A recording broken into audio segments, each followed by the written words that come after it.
I want to discuss an issue today that I think gets much too little attention from the corporate media and from members of Congress. As I think many of you remember, when Donald Trump ran for president and since, he told the American people that he is a friend of workers. He told them that he was going to take on the establishment and the elite and support the needs of average Americans. Well, I know that I will not be shocking many of you when I suggest that Donald Trump lied. Now, I'm not just talking about the total contempt that he has shown for some 800,000 federal workers who are not receiving paychecks because of his shutdown of the federal government. As you know, many of these workers live paycheck to paycheck, and an increasing number of them are deeply worried about how they're going to be able to pay their mortgages, how they're going to put food on the table, how they'll be able to pay for the doctor's visit when their kids get sick. In terms of federal workers, Trump's contempt for them goes even beyond this horrific shutdown. Not too long ago, Trump announced that he would be freezing the pay of federal employees. Inflation continues to go up. Federal employees get no wage increase, which means they are actually losing ground economically. But Trump's disdain for American workers goes well beyond the federal workforce. When you attempt, as Trump did, to throw 32 million Americans off of the health care they have, trust me, you are not a friend of workers. When you propose a budget, as Trump did last year, which makes $1 trillion cut to Medicaid, a $500 billion cut to Medicare, and a $72 billion cut to the Social Security Disability Fund, which would create massive suffering for millions of ordinary Americans, you are not a friend of working people in this country. Trump likes to claim that there are union workers who support them. Maybe some of them do. But these union workers should understand that Trump's appointees to the National Labor Relations Board, the NLRB, are extremely anti-union and anti-worker. President Trump rescinded President Obama's overtime rule and denied time and a half pay to millions of workers who otherwise would be receiving that pay.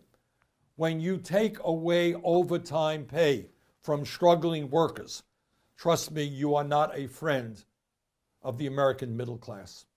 At a time when the minimum wage is a starvation wage of $7.25 an hour, you are not a friend of American workers when you appoint a chief economist, Larry Kudlow, who calls the minimum wage silly and a terrible idea.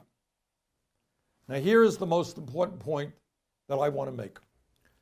Donald Trump tells us that the U.S. economy is absolutely booming, the strongest we've ever had, and the greatest in the history of America.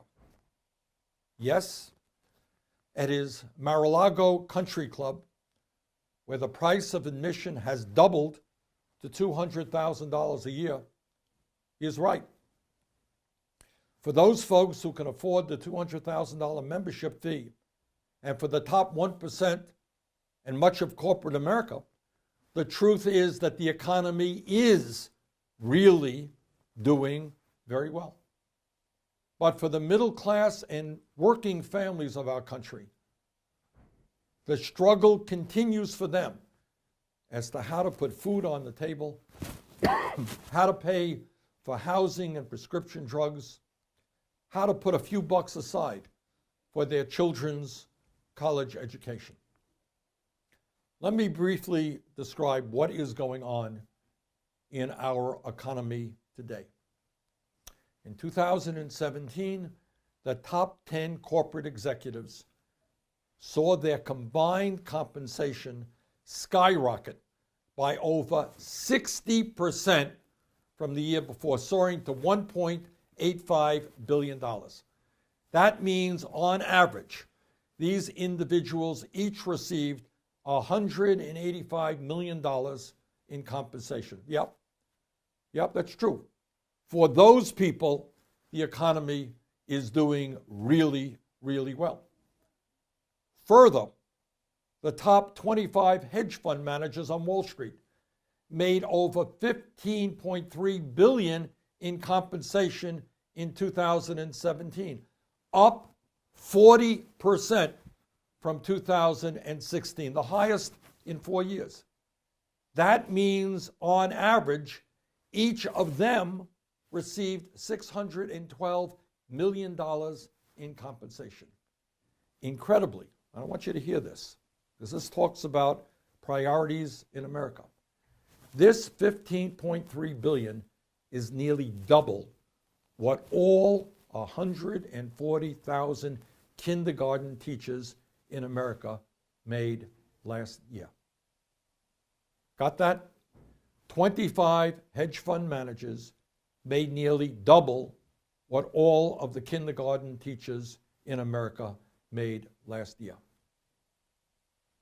You will not be surprised to note that since Trump was elected, the 5 wealthiest people in America have seen their wealth go up by over $100 billion, and corporations have announced over $1 trillion in stock buybacks in 2018 alone. Now, that's what's going on for the very, very rich. They're doing just great. But meanwhile, over the past year, real wages for average workers in this country are up by all of 1.2%. Just $9.11 a week after adjusting for inflation. While the very rich get much richer, millions of Americans are working longer hours for lower wages. They're working 2 jobs, they're working 3 jobs in order to provide for their families. That is the economic reality today under Donald Trump, and that is the economic reality in this country over the past 40 years. The truth is that the United States today has more income and wealth inequality than at any time since the 1920s. Since the Wall Street crash of 2008, 46% of all new income has gone to the top 1%. Corporate CEOs have seen their incomes go up by 937% over the past 40 years and now make 360 times more than their average employees. While corporate profits are near an all-time high, wages as a percentage of the economy are near an all-time low. The most important economic reality of our time, and an issue that very few people talk about, is that over the past 40 years, there has been an enormous transfer of wealth and income from the middle class to the people on top. Since 1979, the bottom 90% of Americans have seen their share of national income decline from 58% to just 46%, costing them nearly $11,000 per household. As bad as income inequality is, the inequality in wealth is even worse. Now, I want you to hear this, because you're not going to hear too many people talking about it, certainly not on TV, not in the halls of Congress. In America today, the top 1/10 of 1% owns almost as much wealth as the bottom 90%. The 1, 2, 3 wealthiest people in this country own more wealth than the bottom half of Americans, 160 million people. Meanwhile, the median household income in America has less wealth today than it did 35 years ago after adjusting for inflation. And the average wealth of those in the bottom 40% is virtually zero. They got nothing in the bank. They have no wealth at all. Bottom 40% of the American people. While low-income workers at Walmart are forced to rely on food stamps, Medicaid, and public housing to survive, the owners of Walmart, the Walton family, are now worth nearly $170 billion.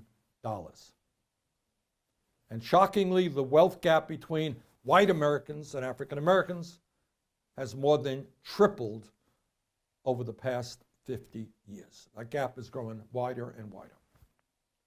Now, you want to know why people in our country are angry and why they are frustrated?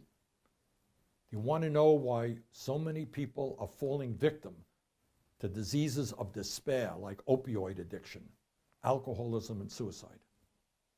Well, it has a lot to do with the fact that the average worker makes less today than he or she did 43 years ago after adjusting for inflation.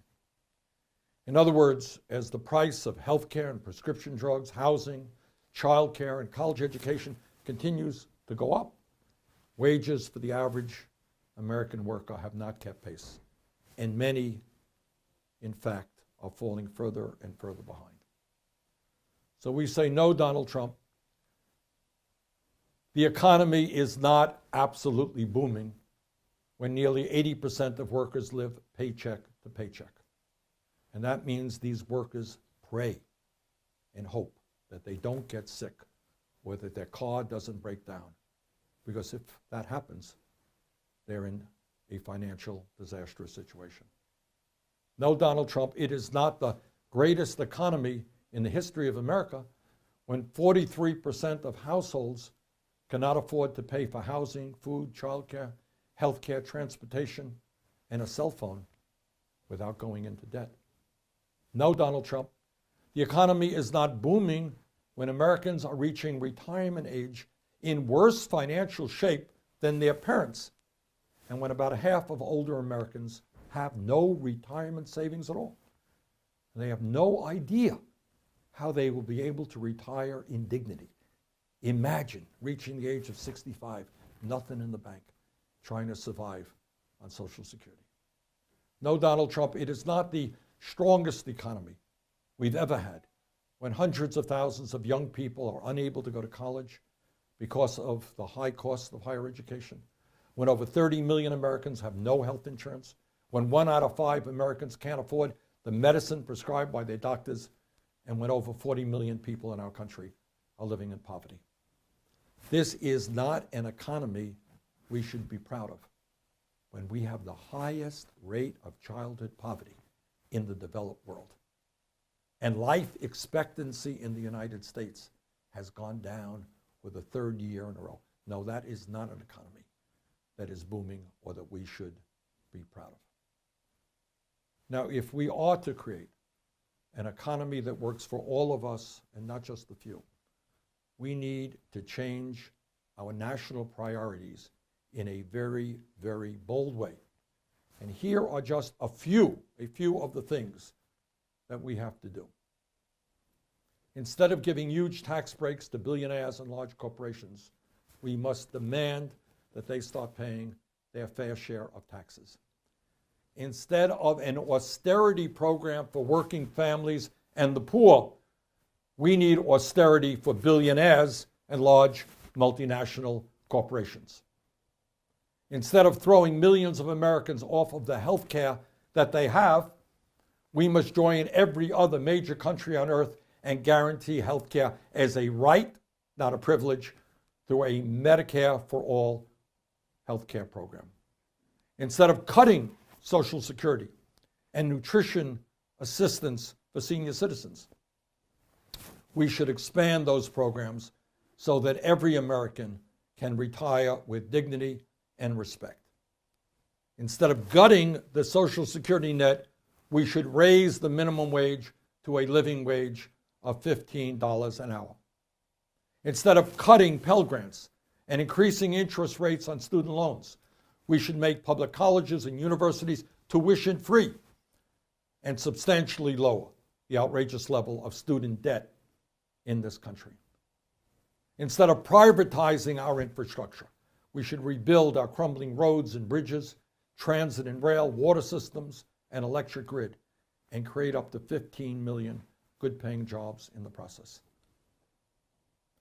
Together, we must fight for a society and a government that works for the many, that works for all of us, and not just for the few and wealthy campaign contributors. Together, we must fight for economic, social, racial, and environmental justice, not unbridled greed. Together, we can transform this country. Let us stand up, let us fight back, let us do it. Thank you very much.